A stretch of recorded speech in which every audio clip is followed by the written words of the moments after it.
Hello students, olá alunos, this is Teacher Carlos, aqui quem fala é o professor Carlos e hoje nós vamos iniciar então a nossa aula de número 10, ok?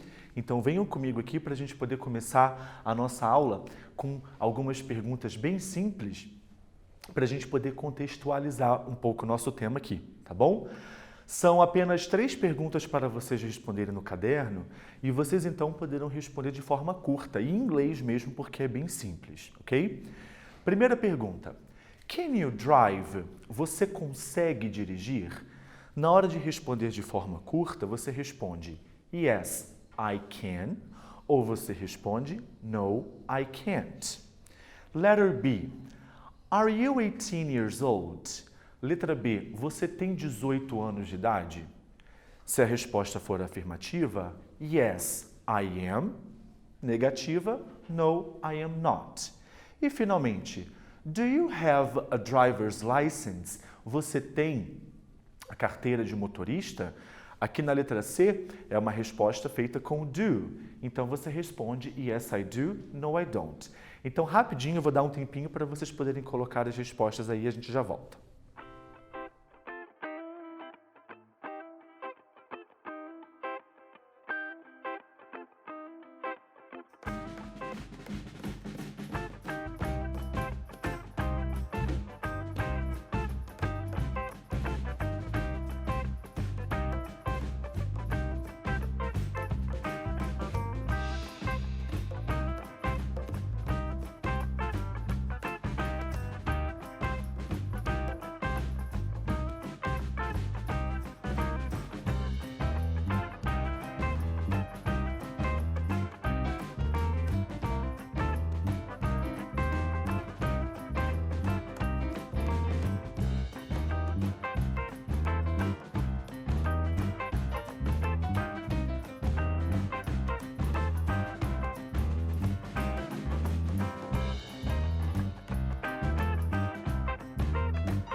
Então, vamos ver aqui as possibilidades de respostas, ok? Na letra A, can you drive? Yes, I can, se você dirige. No, I can't, caso seja negativa. B, are you 18 years old? Yes, I am. Sim, eu tenho 18 anos. No, I am not. Não, eu não tenho. Por que dessa pergunta? Caso você pretenda dirigir, precisa ter os 18 anos, certo? E, finalmente, aqui, do you have a driver's license? Você tem a carteira de motorista? Yes, I do, se for afirmativa, e no, I don't, caso seja negativa, ok? Baseando-se nisso, caso você tenha ou não a carteira de motorista, no próximo slide, na verdade, no terceiro slide que a gente vai conversar aqui, tem um passo a passo que a gente vai praticar aqui em inglês do que você precisa fazer para tirar a carteira de motorista. Mas antes disso, para a gente poder fazer essa atividade, eu vou dar um tempinho para que vocês copiem isso daqui no caderno, porque através desse esquema aqui, dessa explicação aqui, a gente vai fazer a atividade seguinte, ok? Então eu vou dar um tempinho para vocês poderem copiar rapidinho, daí eu já explico o que está aqui e o que faremos em seguida, ok? Vamos lá!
Então, o que eu pedi para que vocês copiassem no caderno é o que a gente tem aqui, olha.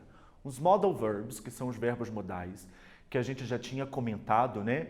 O que são os verbos modais? São verbos que indicam modalidades, né? E aqui nós temos alguns. Vejam comigo. Nós temos o verbo may, cuja possível tradução seria pode, e indica possibilidade ou permissão. Alguma coisa que pode acontecer, que é possível de acontecer. Temos o must, que significa deve, e ele acaba sendo sinônimo também do have to, que significa tem que. Ambos os verbos, eles são utilizados para indicar obrigação, tá? Uma possível diferença que às vezes a gente encontra em algumas gramáticas é que o must, ele acaba sendo mais formal e, além disso, ele acaba tendo um conselho mais forte, digamos assim, algo mais forte, mais importante que precisa ser feito. Mas, no final das contas, os dois possuem o mesmo significado. E, finalmente, aqui o mustn't, ok? Que significa não pode no sentido de prohibition, de proibição, tipo algo que você não pode fazer. Agora que vocês têm escrito isso no caderno, vocês poderão fazer aqui para mim esse exercício. É para vocês completarem as lacunas com esses verbos modais que aqui estão. O may, o must e o mustn't. E o have to, que também tanto faz aqui no caso. Justamente se baseando nessa situação de permissão, obrigação e proibição que eu coloquei entre parênteses no final. As frases, de um modo geral, gente, é aquilo que a gente já conversou.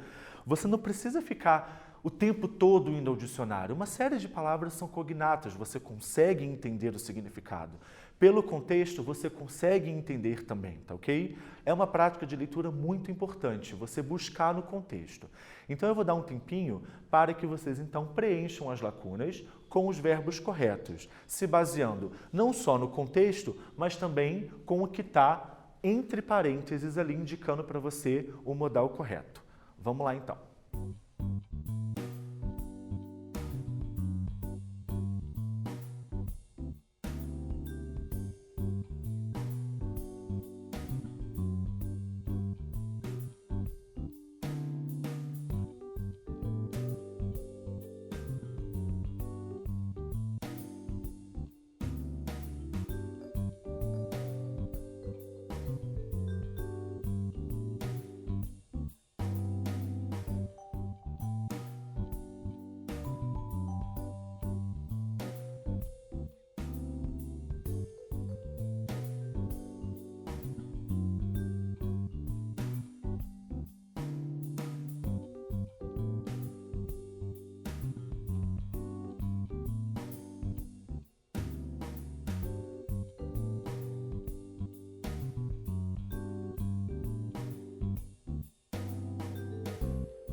Vamos ver as respostas aqui então.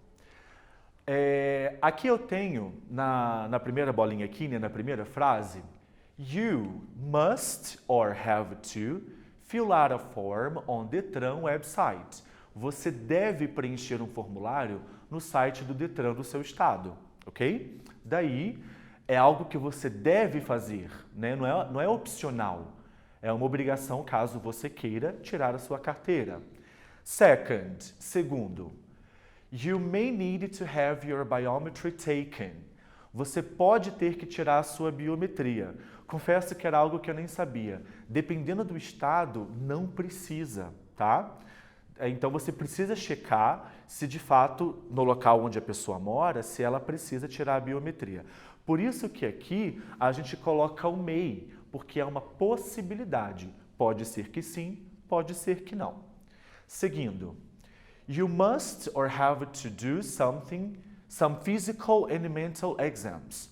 Você deve fazer exames de aptidão física e mental. É uma obrigação também, né? Para tirar a carteira tem que ser feito. Então, tanto must ou have to pode ser utilizado para indicar essa questão de obrigação. Próximo.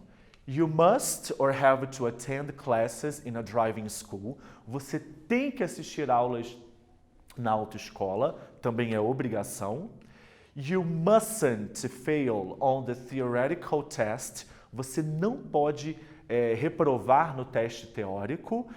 Caso isso aconteça, você não tira a sua carteira. Então, é proibido, digamos assim, você não passar no teste. You must or have to start your driving practice. Você deve iniciar, então, as suas aulas práticas. É uma obrigação, por isso que a gente usa esses dois modais aqui. E, finalmente, you mustn't fail on the driving exam. Você não pode também ser reprovado no exame de direção. É proibido. Caso isso aconteça, você também não tira a sua carteira, ok? Então, esse foi um exercício só para a gente poder relembrar um pouco esses verbos modais. Então, vamos seguir aqui, ó. Number 3. Na número 3, nós temos um pequeno texto aqui. Olha só, eu vou ler com vocês esse texto, só que eu não vou traduzir literal, vou apenas dar uma noção geral dele para a gente seguir nos exercícios, tá ok? Para não dar a resposta pronta para vocês. Então, vamos seguir aqui, ó. Ela começa dizendo assim: I'm so happy. I finally got my driver's license. Now I can drive. I know I must practice more and mustn't commit any violations. Maybe I should ask my father to help me out. He must have practiced a lot. Next step, buy my own car. But for that, I should save money. Bom, de um modo geral, o que a gente tem aqui, ela está muito feliz porque finalmente ela conseguiu tirar a carteira dela, tá ok? E daí ela fala sobre a questão de que ela precisa praticar, de que ela não pode cometer nenhuma violação de trânsito, né? Que ela não pode ter nenhuma multa. Daí ela tem a ideia de que talvez ela poderia pedir o pai para poder ajudar, que ele já deve ter praticado bastante e que no futuro o próximo passo dela de fato é comprar um carro novo, tá ok? Então, se baseando justamente no texto da nossa colega ali, eu coloquei aqui para vocês da letra A até a letra D para que vocês respondam essas perguntas, tá ok? No caso, é só marcar a resposta certa. Então, nós temos aqui, letter A. Why is she happy? Por que ela está feliz? B. What can she do now? O que ela pode fazer agora? C. What mustn't she do? O que ela não deve fazer? E, finalmente, what should she do to buy her own car? O que ela deveria fazer para comprar o seu carro novo, ok? Então, eu vou dar um tempinho para que vocês possam responder, daí a gente já vê a resposta.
Então vamos ver as respostas aqui, olha só. Why is she happy? Por que ela está feliz? Because she got her driver's license. Porque ela tirou a carteira de motorista. B. What can she do now? She can drive. Agora ela pode dirigir. Então aqui, só para a gente já relembrar um pouco também, apareceu o modal can, que a gente usa para habilidade. Né? O que ela pode fazer? O que ela consegue? Dirigir. She can drive. Na letra C, what mustn't she do? O que ela não pode fazer? Lembra do mustn't, que indica proibição, né? She mustn't commit any violations. Ela não pode cometer violações. Para quem tirou a carteira, a gente sabe que a carteira provisória, durante um período de tempo, você não pode cometer infrações, senão você perde a carteira, né? Por isso que aqui o melhor verbo a ser utilizado é o mustn't. E a última aqui, what should she do to buy her own car? O que ela deveria fazer para comprar o seu próprio carro? Temos aqui o should, que significa deveria, que é aquele verbo modal que a gente usa para conselho. Então, nós temos aqui, she should save money. Ela deveria economizar dinheiro. Se ela quer comprar o próprio carro, ela deveria, então, economizar o dinheiro para comprar. Então, um outro modal que já foi estudado, que a gente só está revisando, é o should, que significa deveria, utilizado para conselho. Ok? Então, vamos seguir. Temos aqui agora um outro texto e o esquema vai ser o mesmo, tá? Eu vou ler em inglês. Em seguida, eu vou fazer a tradução geral, sem ser parte a parte, para que vocês sozinhos possam fazer a atividade. Então, sigam aqui, olha só. Driving the city is very dangerous. I hadn't had breakfast when I left home early in the morning. Therefore, I was a little stressed. I guess everybody was a little stressed because lots of drivers were driving dangerously. They were either late or they had slept badly before the alarm clock went off. We must be organized. Leave home earlier to avoid committing violations or even worse, car crashes. Então esse daqui ele está meio irritado, na verdade, tá? Ele começa falando que dirigir é muito perigoso. Se a gente não tiver cuidado, é perigoso sim. E ele não tomou café da manhã antes de sair de casa de manhã e por isso ele está um pouco estressado.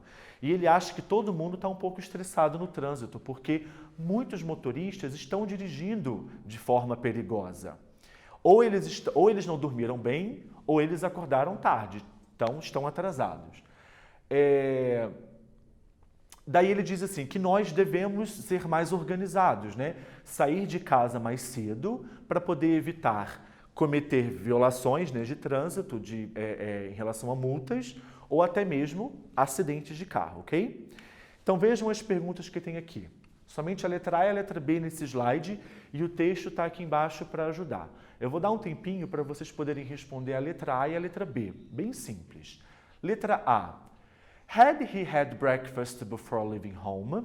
Não vou traduzir, senão eu já dou a resposta, ok? E a outra. In his opinion, had the driver slept well before the alarm clock went off? Então, mesmo esquema.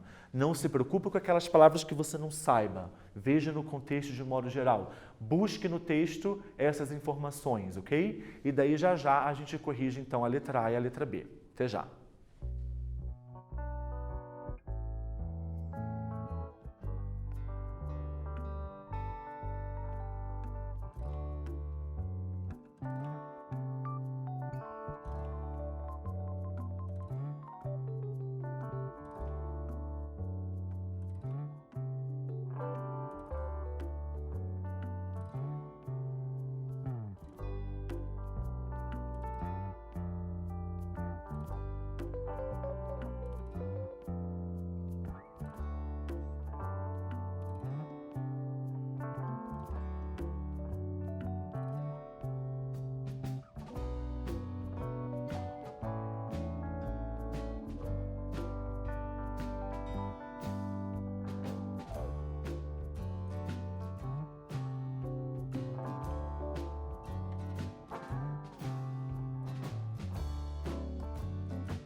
Então vamos ver as respostas aqui comigo, olha só.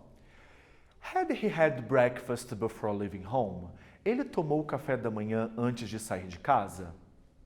No, he hadn't. Não, ele não tomou. Ele disse que, inclusive, é esse o motivo no qual ele está um pouco mais estressado. B, letra B. In his opinion, na opinião dele, repare conforme você vai lendo, pessoal, várias palavras são cognatas. Opinion, alarm clock, ok? Então, são palavras que parecidas com português que ajudam você no entendimento geral.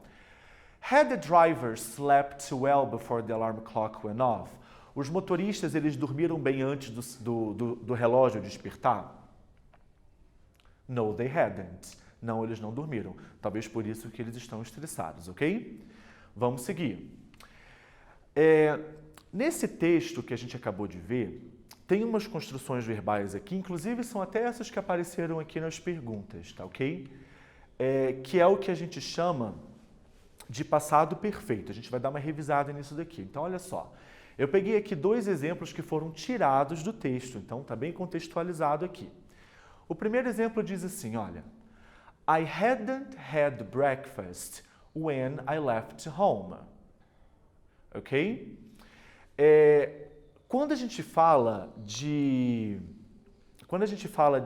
passado perfeito, a gente sempre vai estar falando de uma ação que aconteceu antes de outra ação no passado, tá ok? Então, nessa frase, eu tenho 2 ações. A primeira ação é o fato dele ter tomado café ou não ter tomado café, no caso aqui é negativa, e a outra ação diz respeito ao fato dele ter saído de casa, tá ok? Então, fica com isso em mente. 2 ações no passado, uma aconteceu antes da outra, uma é mais antiga que a outra. No caso desse exemplo aqui, é a ação do tomar café, ou não tomar, né? No caso aqui é negativa, que aconteceu antes, ou não aconteceu antes, do fato dele sair de casa, ok? Outro exemplo. They had slept badly before the alarm clock went off. Então, pensa aqui. Por um acaso, o despertador, né, o relógio despertou primeiro ou eles dormiram mal primeiro? Eles dormiram mal primeiro e depois, então, o relógio despertou. Então, nós temos aqui a mesma situação. 2 ações que aconteceram no passado, uma mais antiga que a outra. Essa que é justamente a ideia do passado perfeito. O passado perfeito, ele é utilizado para falar sobre uma ação que aconteceu no passado antes de uma outra ação. São 2 ações no passado, mas é importante a gente frisar o seguinte: a ação mais antiga é justamente aquela que vem no passado perfeito. E a ação que vem depois, ela vem, no caso aqui, no passado simples. Então, é isso que a gente tem aqui como estrutura, olha só. O passado perfeito acontece antes de uma outra ação no passado. E qual é a estrutura do passado perfeito? Sempre teremos o had, que é o auxiliar, e o verbo que vier logo em seguida tem que estar no particípio passado, a terceira coluna dos verbos. Por exemplo, have, had. É sempre a terceira coluna, é sempre o terceiro verbo que está no particípio passado e que vai nessa estrutura. Do sleep, que está ali em cima, né, que está aqui nesse exemplo. Sleep, slept, slept. É sempre o verbo no particípio passado, o da terceira coluna. Essa que é a estrutura do passado perfeito, ok? Deu para entender? Então, olha só. Coloquei aqui mais um exemplo e um esqueminha para vocês poderem entender com mais calma aqui, olha só. A mocinha ali diz assim, I had talked on my cell phone when I crossed the red light. That's why I got a traffic fine. O que ela diz? Eu tinha falado no telefone quando eu cruzei o sinal vermelho. Por isso que eu peguei uma multa. Ela cruzou primeiro ou ela estava falando no telefone primeiro? Ela estava falando no telefone. Daí, ela cruzou o sinal vermelho. Tá ok? Então, 2 ações que aconteceram no passado. Dá uma olhada aqui, ó. Esse esquema, ele mostra aqui, ó, passado, presente e futuro. Então, no tempo passado, aqui, ó, circulado aqui, eu tenho justamente a ação mais antiga e aqui a ação que acontece logo depois. É nesse tipo de contexto em que acontece o passado perfeito. Tá ok? Deu para entender?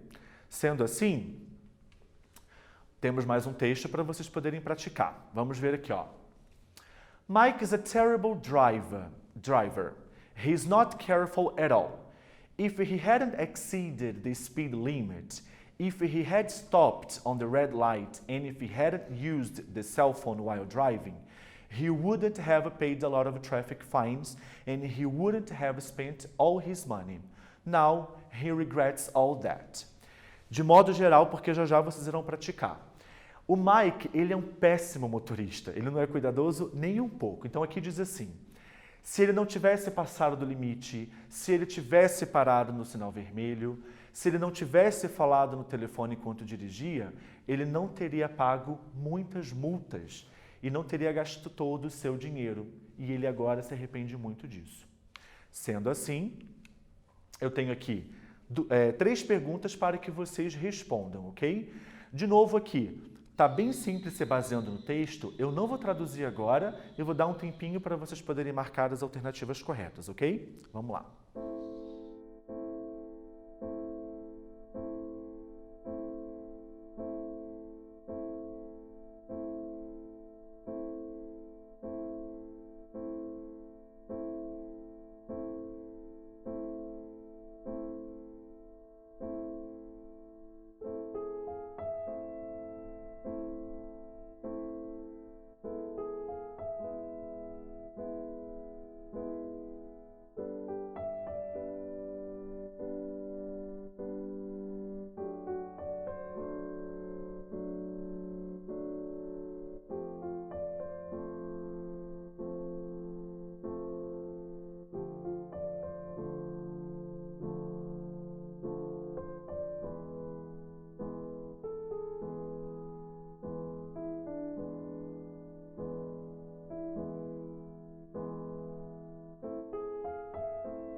Então vamos ver aqui comigo as respostas, olha só.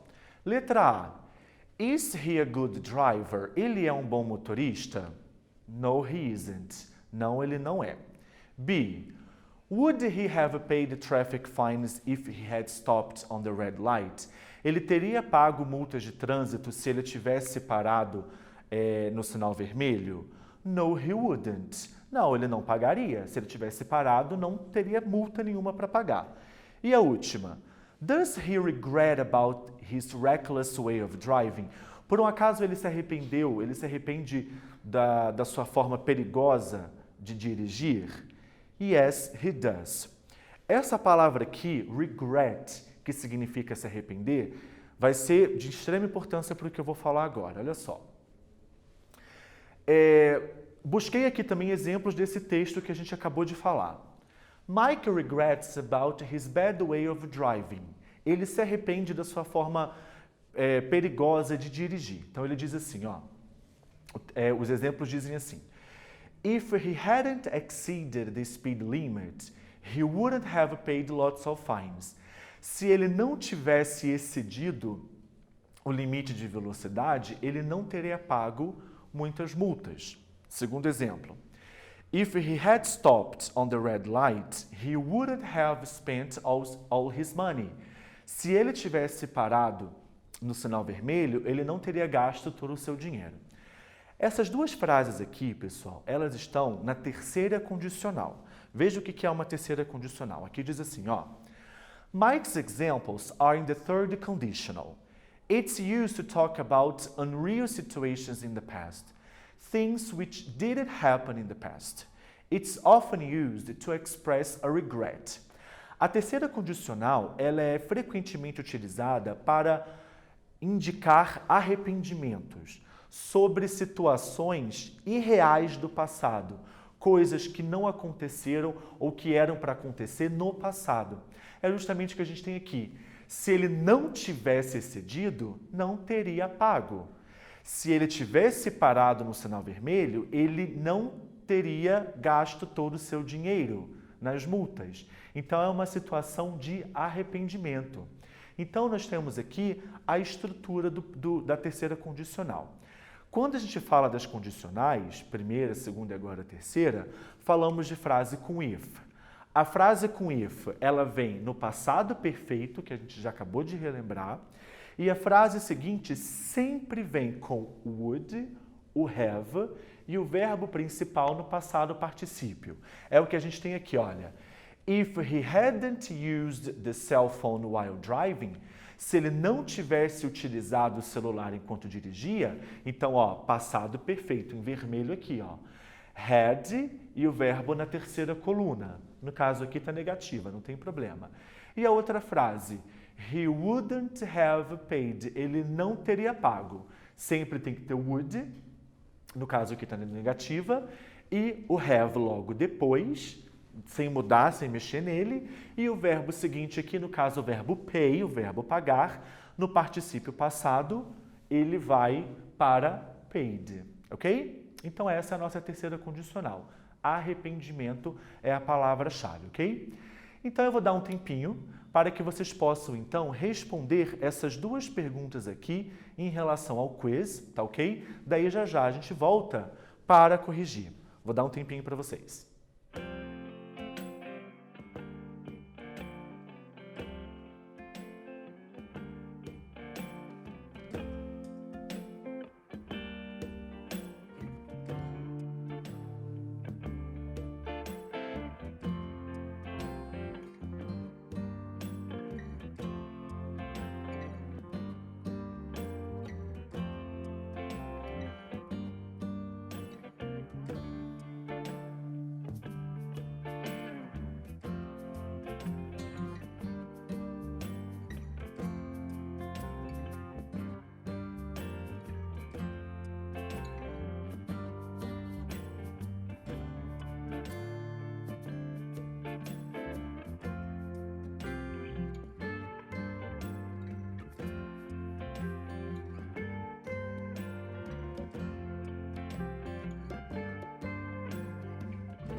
Então, rapidinho aqui, vamos corrigir o nosso quiz, bem simples. Number 1. If Carol had respected the speed limit, she wouldn't have caused our car crash. Se a Carol tivesse respeitado o limite de velocidade, ela não teria causado um acidente. Então, olha só, nós temos a frase com if, passado perfeito, would, o have e o verbo na terceira coluna, ok? No particípio passado. Number 2. John wouldn't have paid the traffic fine if he hadn't used his cell phone while driving. Ele não teria pago a multa de trânsito se ele não tivesse usado o celular enquanto dirigia, tá ok? Não poderia ser a letra B nesse caso aqui, porque aqui é didn't. A frase com if é passado perfeito, tem que ser hadn't. Por isso que a resposta certa aqui no caso é a letra A, ok? Então, galera, encerrando a nossa aula aqui de hoje, nós falamos sobre a forma apropriada de usar alguns verbos modais, né? A gente relembrou alguns verbos modais. A gente falou um pouco sobre os passos para você tirar a carteira de motorista. Relembramos também um pouco do passado perfeito e encerramos agora falando sobre a terceira condicional. Bons estudos para vocês. Acessem o Google Classroom, tá ok? Para que vocês possam rever a aula, para fazer as atividades que lá estão. E daí a gente se encontra na próxima aula. See you! Até a próxima!